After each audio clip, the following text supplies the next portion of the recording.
Моңарчы ОРВИны дәвалау өчен кулланыла торган гади ингалятор хәзер яшьләр өчен куркыныч уенчыкка әйләнгән. Аның эченә төрле исле майлар салып тарталар. Мондый видеоларны балалар үзләре үк камерага төшерә. Алар барлык социаль челтәрләрдә таралган. Это новое веяние. Ул әле яңа гына шулай кулланыла башлады. Составында ниләр барын да белмибез, тикшерүләр үткәрелмәгән. Исе тәмле булып чыкканга күрә зыянсыз дип уйлыйлар. Моңарчы ингаляторларны медицинада кулланалар иде. Хәзер яшьләр башка сулын тапкан. Хәзер зыянлы исле май тутырылган мондый ингаляторларны маркетплейсларда сатуга чыгарганнар. Балалар аңа бик тиз күнегә дип белгечләр. Шуңа күрә мондый җайламаларны сатуны һәм таратуны Эчке эшләр министрлыгы хезмәткәрләре контрольгә алырга җыена.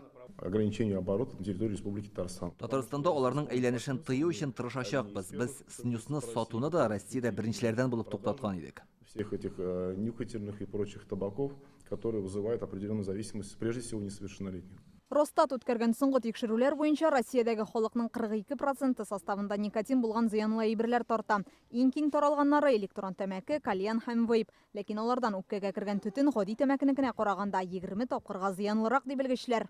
Бер тәмәкене тарткан кеше шуның белән бетерә, эшкә бара, үстерешле вейп кулында, һаман авызында.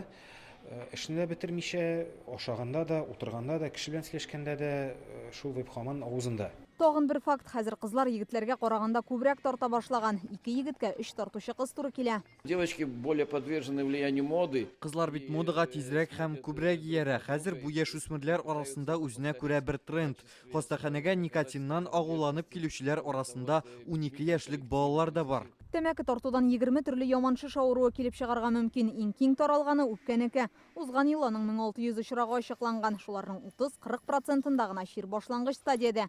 Нигездә ир-атлар авырый. Үпкә яман шише шундый бик явыз заболевание инде дә. Картлар да авырый, яшьләр дә авырый башлады. 30 яшьлек, 40 яшьлек яшь кешеләр, хатын-кызлар да, ирләр дә.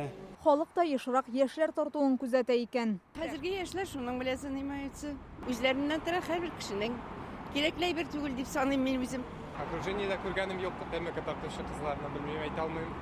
Вейп анса тарталар, яшүсмерләрне күргән бар. Андый проблема бар. Ингалятор турында укыдым. Алар вреднырак, чем тәмәке. Дусларым тарта, вейплар, кальянлар тарта.